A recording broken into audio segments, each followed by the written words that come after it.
When Charles Darwin published his book On the Origin of Species in 1859, the theory of evolution became mainstream.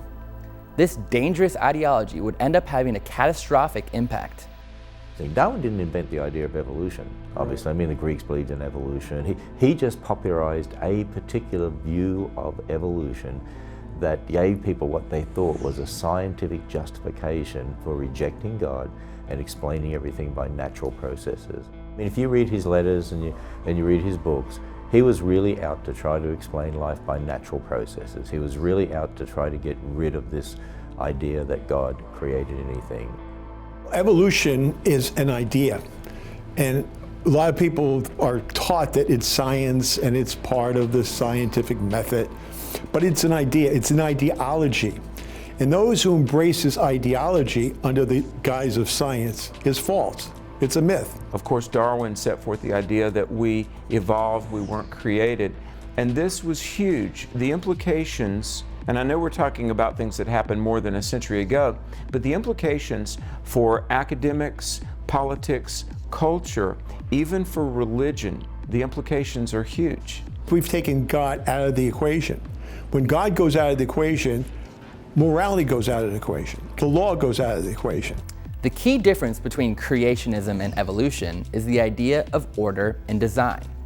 Does life have meaning and purpose, or is it simply random occurrences, devoid of any true meaning? God is a God of order. He created an orderly universe. Science supports this kind of universe of law. Once we dismantle that, we take it away, then we have chaos and everything goes. You know, I have 5 children. One of the things we talk about, most people, when you ask them what's 2 plus 2, they'll say 4, right? But they won't ask this additional question: why does 2 plus 2 equal 4? And if 2 plus 2 equals 4, will it always equal 4?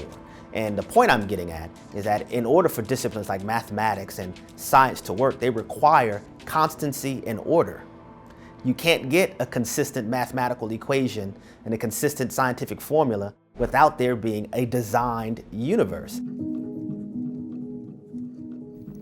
Darwin's atheistic worldview began to take root in many aspects of society, ultimately leading to the 1962 United States Supreme Court ruling, which banned prayer in public schools. And you know, when our public schools have, by and large, thrown God out, the Bible out, prayer out, they say they've thrown religion out, but they haven't. They threw Christianity out and have replaced it with the religion of naturalism. Because what Darwinian evolution is all about is ultimately naturalism, and naturalism is atheism.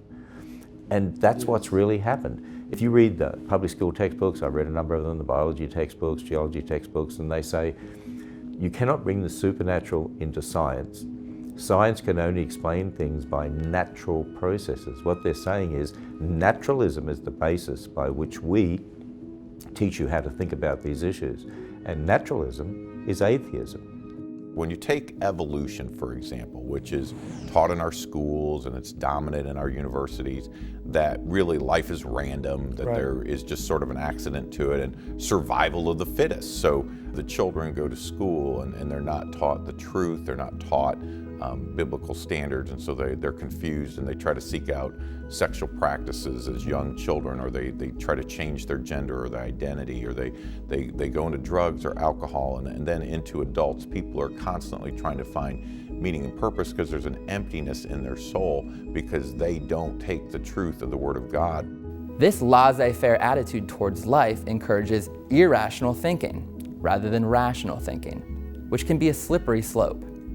We now have taken the fences and moved them back. We keep moving the fences back and back. So now more and more chaos exists, and there's a lot of confusion. Society bears the brunt of that. The fact is, what Darwin did is give people license to do whatever they wanted to do because we came up through the animal world. But when we begin to act like animals, and a man takes a gun and shoots a whole lot of students in a school, suddenly, how could this happen? With morality thrown out the window, we've seen a huge spike in divorce, abortions, drug overdoses, suicides, and murders. But should any of this surprise us?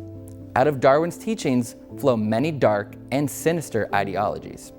One of the things that Darwinianism did in its early days was it had a whole series of sort of pseudo-scientific offshoots.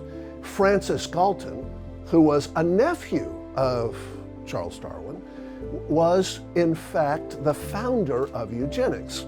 Eugenics took root though because it had a kind of social Darwinist aspect to it. How do we reshape society? How do we build a better future? How can we have Tomorrowland, a perfect world with a perfectly healthy and very scientific and mindful citizenry?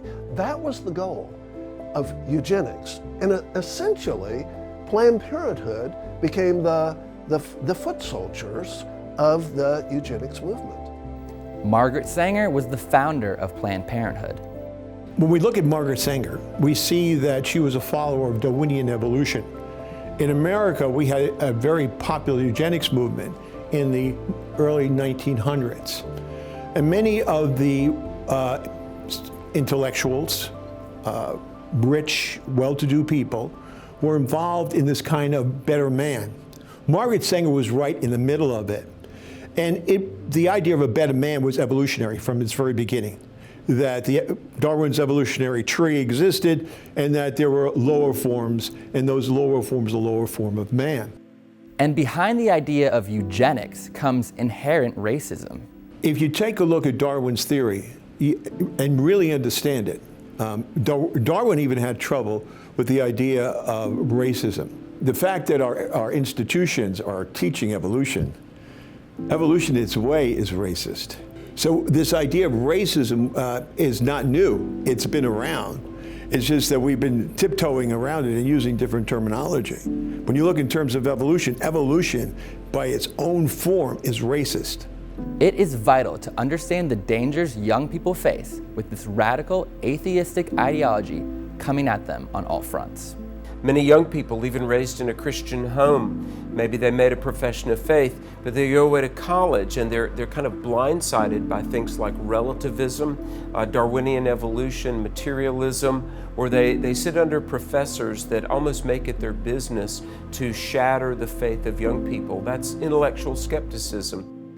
When you take generations of kids through an education system and you teach them there's no God, and you teach Darwinian evolution, naturalism as fact, what's going to happen is the coming generations are going to become more consistent with what they believe, and they're going to do what is right in their own eyes. And you're going to see moral relativism permeate the culture.